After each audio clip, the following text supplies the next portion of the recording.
Plenty to get to coming up on Philadelphia 76ers now, but first, a programming reminder. Off the heels of us doing watch parties last year during the playoffs, we're running it back. Opening night watch party as the Philadelphia 76ers take on the Milwaukee Bucks. Not only will the Sixers be facing Giannis, but also Damian Lillard. This new-look Milwaukee team is loaded in a packed Eastern Conference, so make sure you join us on Thursday, October 26th. We'll do a little bit of a pregame show, and then once the watch party comes around, live play-by-play, audience interaction, and the best place to be outside of being at the actual game. How can you join us? You make sure you hit that subscribe button and turn on those notifications. Therefore, when we do go live and push out a video, you will be notified. As for what we're doing on today's show, here's what we have shaken. We put out a mailbag call on the community tab of our YouTube channel. Moving forward, we're going to be doing a lot of this. So when you look at 76ers now on YouTube, you hit that community tab, and you can get your questions in the comment sections of some of these posts here, and then we'll be able to answer your questions and get you featured on the show like Tariq Shell, who kicks us off.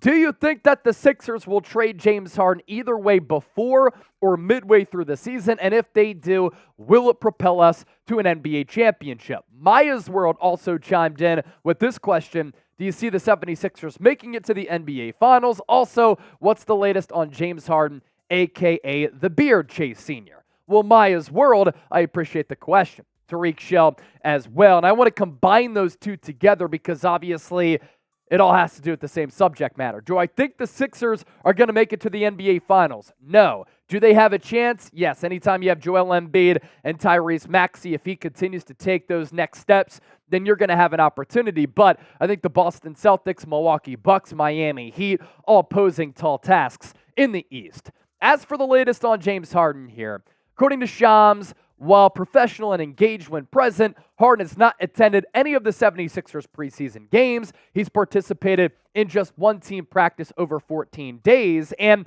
we talked about this on the show earlier this week that Harden skipped practice on Wednesday, hasn't been with the team since they practiced last weekend in Camden, New Jersey. And according to Keith Pompey, Philadelphia Inquirer, he's just been hanging out in Houston, and Philadelphia did expect him to be at that practice. And they're going to leave it up to him to explain his absence, and then they're going to think about what type of fine or penalty he might get. So right now, nothing really happening as far as the trade. The Sixers and Los Angeles Clippers have had conversations over the last week, according to some NBA insiders out there, but nothing has been able to come to light to the point where a deal can get done because we know that Daryl Morey has a high asking price. But what's crazy about this, Sixers regular season opener is coming up here before we know it on Thursday. Again, we're doing a watch party for it, and James Harden, we're not sure if he's going to play.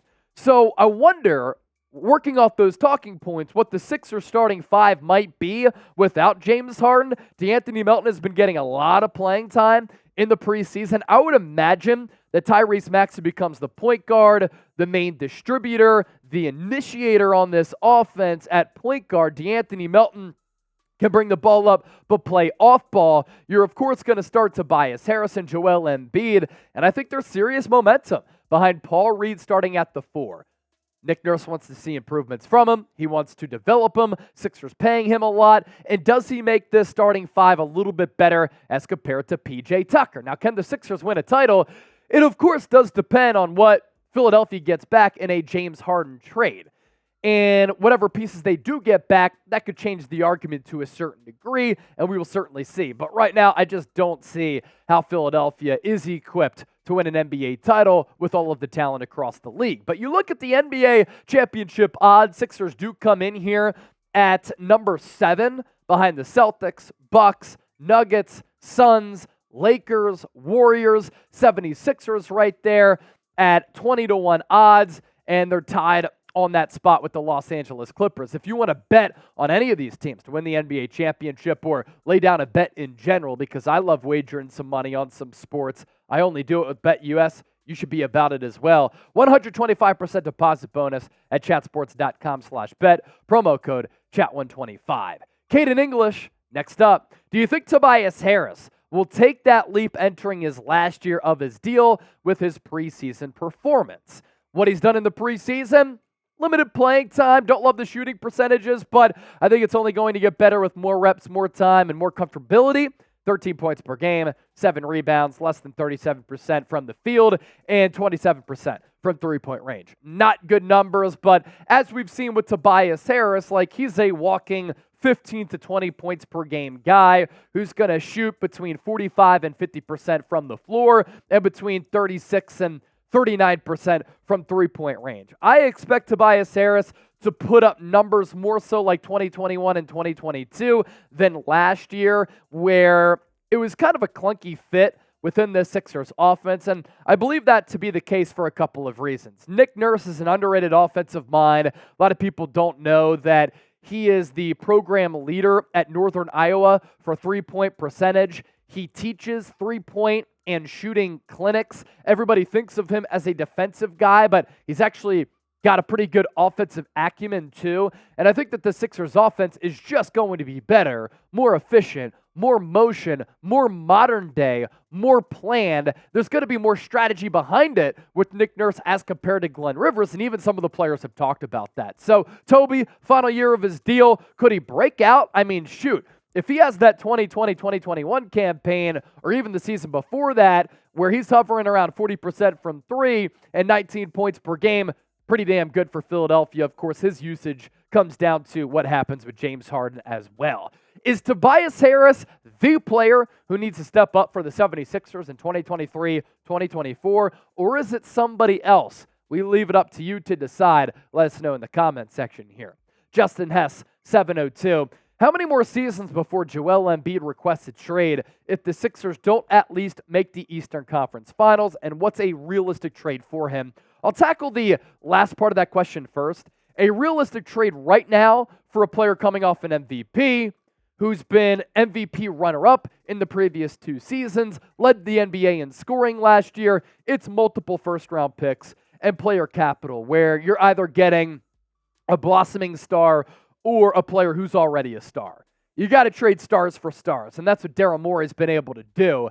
As for when Joel Embiid might request a trade, look, it's been a fascinating career for Embiid. I mean, you just look at the numbers over the last 4 years, and I do think that Embiid has become a little bit underappreciated for how great he's been, how dominant he's been, the unique player that he's been. Of course, it all comes down to what you can do in the playoffs, right? And that's why Philadelphia fans have fallen in love with Bryce Harper.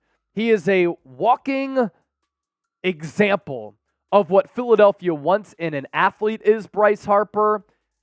He's a walking and breathing specimen of this city, but he comes up huge in the regular season. He's also clutch. If Joel Embiid wants to repair his image, he's already a legendary Sixer. He's already won an MVP. But you see these playoff numbers as compared to the regular season numbers that we showed you? He has to be better in the playoffs. And that's what his legacy comes down to. His legacy as a Sixer could also be decided by the team's fate. If the Sixers have a disastrous season this year, he might request a trade after this year. If they're competitive this year and then they open up 2 max slots because Harden and Harris are on expiring deals and Philadelphia becomes a free agent destination for another marquee superstar, maybe he's here for the long haul to pair up with that superstar as well as Tyrese Maxey. Another question for the homies. Will Embiid finish his career as a Sixer? It is a wild unknown right now. Y for yes or N for no.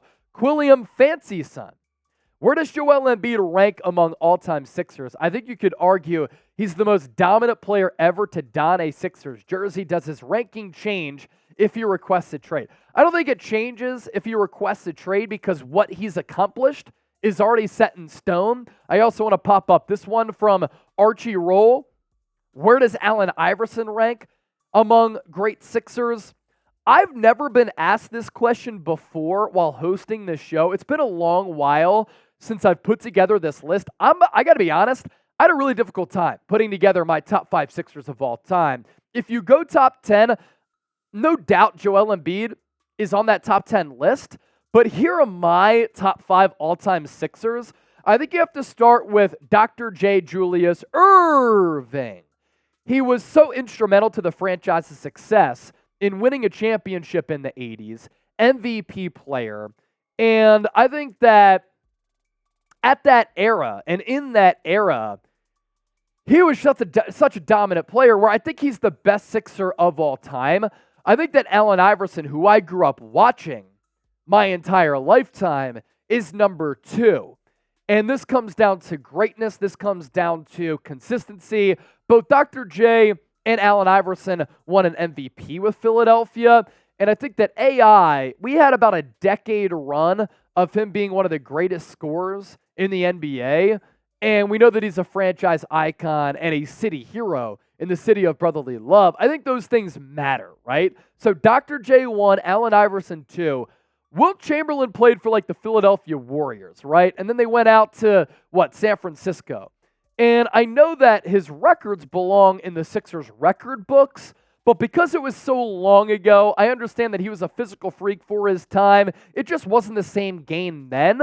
And I don't think that those numbers would be the same right now that they were back in the day, but still, to be number 3 there is pretty special. Moses Malone did not win a regular season MVP with the Sixers, but he did win an NBA Finals MVP. And we've talked about the numbers here on the show of what he did against the Lakers in the finals.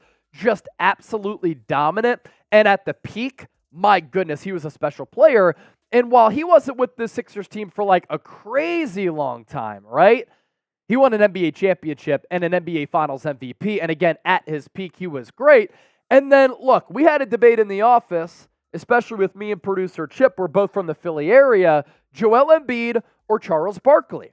Charles Barkley played for almost a decade with the Sixers, did not win an MVP with the Sixers. He actually won his only MVP with the Phoenix Suns, but I think that his production was steadier, and he was with the Sixers for a long time, not as injured as much as Joel Embiid. Embiid has better numbers for sure, but it's a little bit more sporadic because of the injuries. So those are my top 5 all-time Sixers. I think Embiid checks in at number 6. It could go either way with any of the players on that list. If you went AI 1, if you went Wilt 1, if you went Dr. J 1, I could see all of that. You could also put a guy like Hal Greer inside the top 5 as well. But we'll leave it up to you once more. Where do AI and Embiid rank among all-time Sixers? Have some fun with this. That was part of the point of this show. And as always, we appreciate you for watching.